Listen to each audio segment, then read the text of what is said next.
LeBron, what's your decision?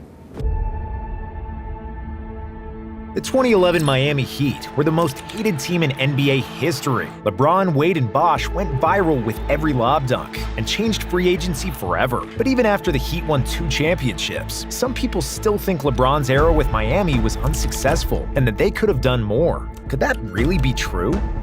In this fall, I'm going to take my talents to South Beach and join the Miami Heat. The decision earned several $1 million for charity, but it was treated like the biggest scandal in NBA history. The entire state of Ohio turned into a giant bonfire of LeBron jerseys, and James transformed from a superhero into a villain. However, the decision wasn't the worst PR stunt LeBron James pulled that offseason. It happened 24 hours after the decision, when James, Wade, and Bosh landed in Miami and delivered one of the most cringe press conferences in sports history, after claiming to win 7 titles before ever even playing a game. Not 5, not 6, not 7. LeBron James and the Heat put a target on their back, and when the season started, LeBron realized that he might have jumped the gun. On paper, Miami was the strongest team in the league. They had 3 20-point scoring all-stars in their prime, which was unheard of at the time. But in reality, the Heat gave up a lot of depth to sign James, Wade, and Bosh, and apart from their big 3, they had a pretty mediocre squad. On top of that, the skill sets of their superstars overlapped, especially for James and Wade, who were both ball-dominant and strong at driving to the basket without a reliable 3-point shot. Even though they were great friends off the court, the big 3 didn't have great chemistry on the court. Miami's half-court offense was clunky and hesitant. It was a hot potato basketball, with your turn, my turn isolations between LeBron and D. Wade, while Bosh struggled even more. But an even bigger problem happened, and it's that the big 3 didn't trust their head coach. The Heat started the season with 9 wins and 8 losses, after which LeBron famously body-checked coach Erik Spoelstra during a timeout. Spoelstra was a young coach without any playing experience, and he hadn't yet earned LeBron's respect. Their relationship was so bad that James asked team president Pat Riley to fire Spoelstra and come coach the team himself. But Riley refused, firmly believing in Spoelstra, and it proved to be the right choice. Miami won the next 2 games, and then came probably the most emotional moment of LeBron's career thus far. It was December 2nd, and the Heat played an away game in Cleveland. Never before have we seen such hate for somebody that was so loved just 6 months ago. As soon as LeBron entered the court, the crowd booed, and there was trash talk every time James had the ball. But despite all the negativity, the King couldn't be bothered. The Heat dominated the game, winning by 28 points, behind a masterful performance from James, who finished with 38 points and 8 assists. The victory rejuvenated Miami's season. It was the 3rd win in a streak that eventually reached 12 games. Miami's athleticism on defense was something most teams couldn't deal with, which gave the Heat a ton of easy and memorable points in transition. The Heat finished the season with the 3rd best record in the NBA, and everybody considered them a lock to win it all. In the playoffs, Miami looked and played the part of the favorites. First, they dealt with the 76ers in 5 games. Then came LeBron's nemesis, and the biggest Achilles heel of his career up to that point, the Boston Celtics. Boston defeated LeBron in 2 of his last 3 playoff exits with the Cavs, and we figured they would be a tough mountain to climb for James and the Heat. But that simply wasn't the case, because this time, LeBron had Wade by his side. Wade averaged 30 points in the series to LeBron's 28, and Miami breezed by Boston in 5 games. However, in the conference finals against the first-seeded Chicago Bulls and the league MVP Derrick Rose, Miami got punched in the mouth. The Bulls had beaten them by 21 points in Game 1, and nothing had seemed to work for the Heat. In Game 2, Spoelstra made the adjustment for LeBron to guard Derrick Rose for the majority of the time. Rose was the fastest and most athletic point guard in the league, but LeBron matched his speed and athleticism and raised him by 6 inches and 60 pounds. For the rest of the series, Rose struggled mightily, shooting just 32% from the field and 20% for 3. And after neutralizing the head of the snake, the Heat never looked back, and they easily won the next 4 games. LeBron had finally made it to the NBA Finals. Everything seemed to go according to his not 1, not 2, not 3 press conference at the beginning of the year. It seemed inevitable that Miami would be crowned champions, especially after taking a 2-1 lead in the series against the Mavs and holding a double-digit lead late in Game 4. But Dirk Nowitzki had other plans. The blonde German was hitting one tough shot after another and managed to single-handedly win the game and tie the series. Still, the Heat were considered favorites because they had LeBron, who was widely considered the best player in the world. But LeBron wasn't the best player in that series. He wasn't even in the top 3. Dallas's zone bothered James. Tyson Chandler ruled in the paint, and LeBron's driving lanes were closed. He then completely lost confidence in his jump shot, which resulted in the most passive basketball we've ever seen him play. In Game 4, James finished with 0 points in the fourth quarter,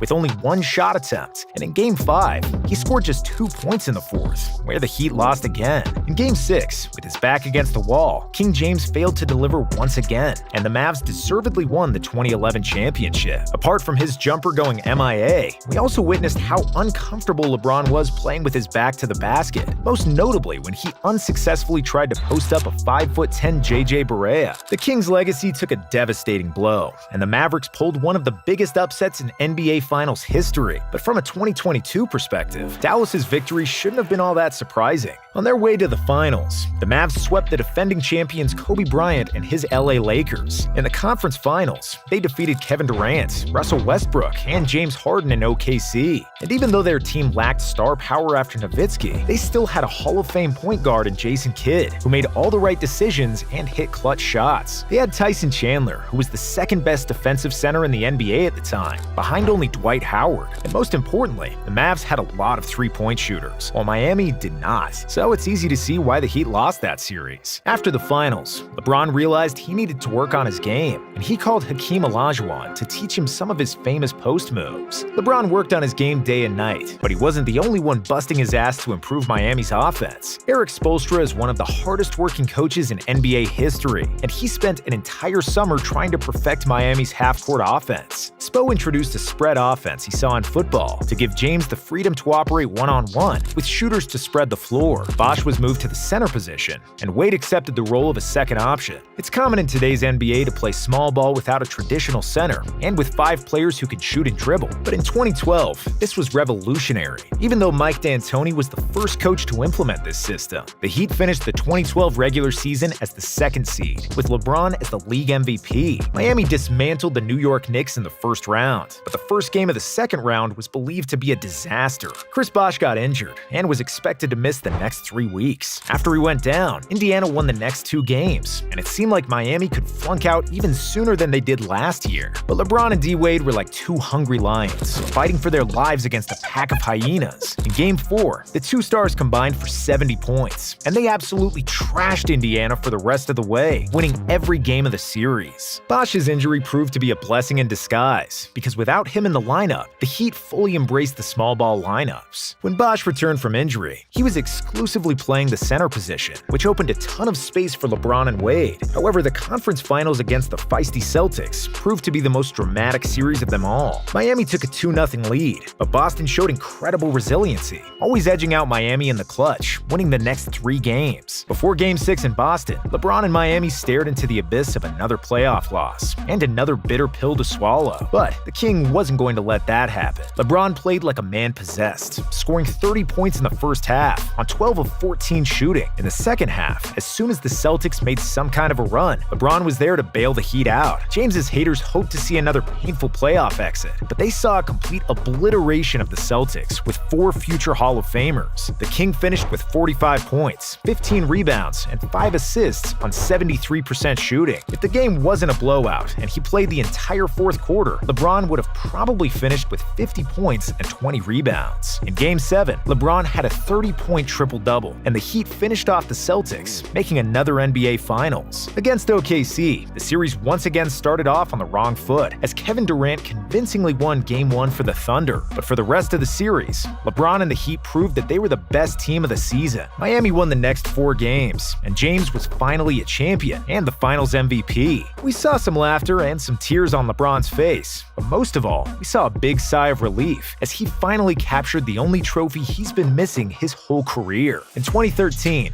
the Heat doubled down on shooting and small ball, adding Rashard Lewis and Ray Allen. Miami was now a well-oiled machine, and we could see how their newfound chemistry impacted the game. In the third year of LeBron, Wade, and Bosh, we saw a complete understanding of players' roles and spots where they operate on the floor. The Heat did everything at full speed, a gear teams only reach when greatness meets confidence and familiarity. Miami found the right mix of shooting and defense around the 3 stars, and their season was a blur of touch passes, lob dunks, and open threes. Miami topped the league in points per possession and made one of the biggest year-to-year leaps in scoring efficiency, with a 56% increase in made threes from the year before.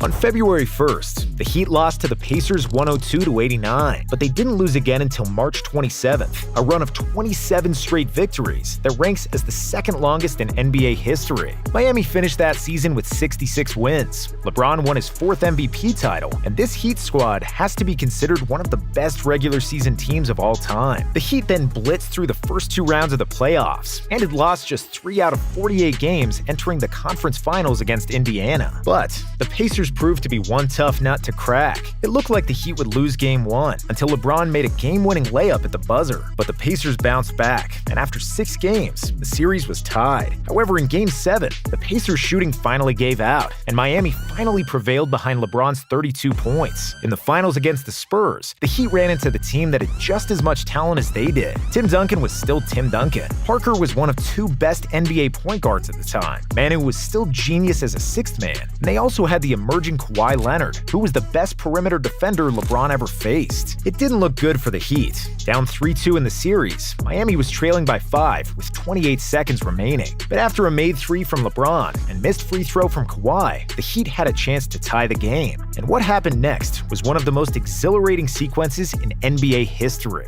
James catches, puts up a 3, won't go, rebound Bosh, back out to Allen, his 3-pointer, bang!